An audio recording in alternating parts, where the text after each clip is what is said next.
સાથે સંગઠન અમારું જે ત્યાં હતું એ અમારા સંગઠન અને કોંગ્રેસના સંગઠન સાથે સંકલનનો થોડો અભાવ હતો, કેમ કે જ્યારથી મારું નામ જાહેર થયું એક જૂથ એવો હતો કે જેને સમજાવવામાં મારે છેલ્લે સુધી ખૂબ સમય વેડફાઈ ગયો. છતાં એ જૂથ જે મુમતાઝ પટેલ, ફેજલ પટેલ હતા, અમારી સાથે નહીં આવ્યા તો નહીં જ આવ્યા, એમાં પણ અમારું નુકસાન થયું.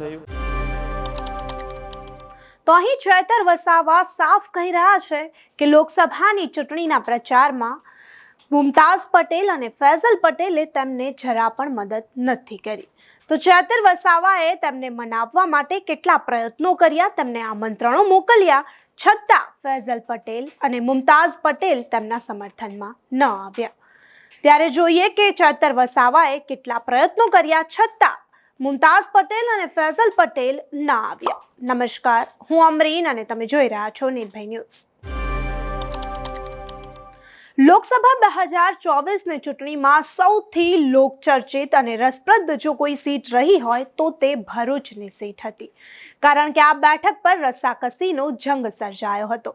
આ બેઠક પરથી કોંગ્રેસમાંથી જ્યારે ઇન્ડિયા ગઠબંધન નહોતું થયું ત્યારે મુમતાઝ પટેલ અને ફૈઝલ પટેલ બંને ભાઈ બહેનોને ચૂંટણી લડવી હતી, પરંતુ ઇન્ડિયા ગઠબંધન થવાથી ટિકિટ જે છે તે ચેતર વસાવાને ગઈ. ત્યારે ચેતર વસાવાને મુમતાઝ પટેલ અને ફૈઝલ પટેલે લોકસભાની ચૂંટણીમાં મદદ નથી કરી, જરા પણ તેમનું સમર્થન રહ્યું નથી તેવા આક્ષેપો ચેતર વસાવા કરી રહ્યા છે. ચેતર વસાવા કહી રહ્યા છે કે અમે વારંવાર તેમને જ્યાં પણ સભાઓ હોય, તેમની રેલીઓ હોય ત્યારે આમંત્રણ મોકલતા, તેમને ફોન કરતા, પરંતુ ત્યાં મુમતાઝ પટેલ કે ફૈઝલ પટેલ કોઈ પણ આવતું નહીં. આવા આક્ષેપો ચેતર વસાવાએ કર્યા છે. ચેતર વસાવાએ કહ્યું, જો તેમનો ટેકો રહ્યો હોત તો અમે આ ચૂંટણી જીતી શકતા હતા.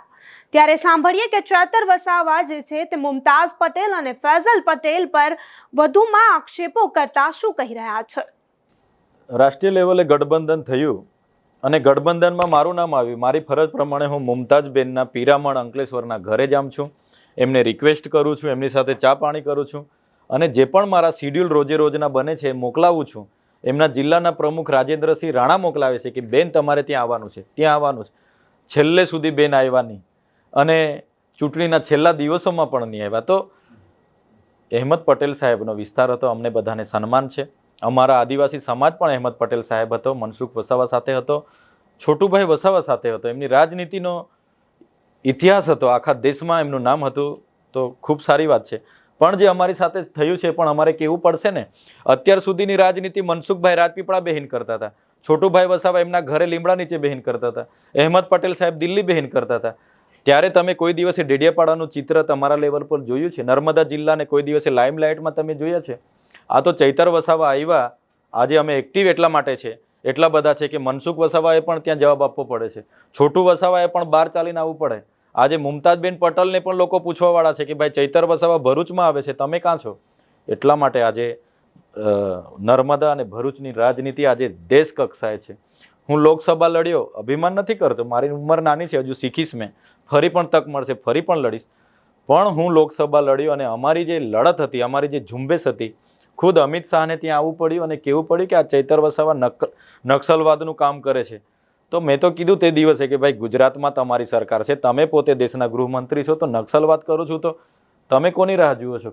લઈ જાઓ અમને પૂરી દો. પણ આ એક અફવાઓ ફેલાવાનો, ડર પેદા કરવાનો, ખોફ પેદા કરવાનો અધિકારીઓમાં અને દબાવવાની વાત કરે છે, એમાં અમે સહમત નથી. અમે દબાય એવા લોકો નથી.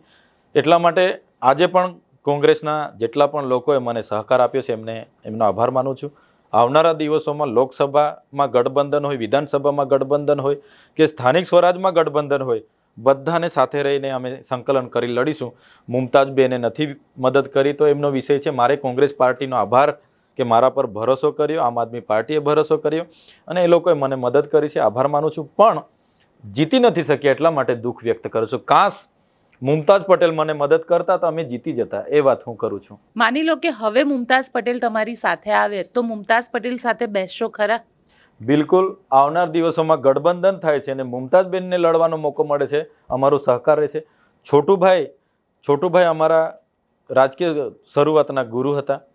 છોટુભાઈ પર ઉમ્મીદ હતી કે છોટુભાઈ મને આમાં મદદ કરશે. અમારા આખા ઇન્ડિયા એલાયન્સમાં બાપ પાર્ટી હતી, બાપ પાર્ટીને ડુંગરપુરની બેઠક આપી હતી, છતાંય આખા ઇન્ડિયામાં ક્યાંય ઉમેદવાર નહીં રાખ્યો અને છોટુભાઈ લોકોએ મારી સામે ઊભા રહ્યા અને મને નુકસાન કર્યું. છતાંય મારે મનને એવી વાત નથી. હમણાં 2 દિવસ પહેલા એમની સાથે મેં વાત કરી, કેવડિયા તમારે આવવાનું છે, ને લોકોએ તૈયારી દર્શાવી, અમે બધા નીકળીએ છીએ. બીજા દિવસે 2-3 વાર એમના ફોન આવ્યા કે પોલીસ મૂકી દીધી છે, શું કરીએ?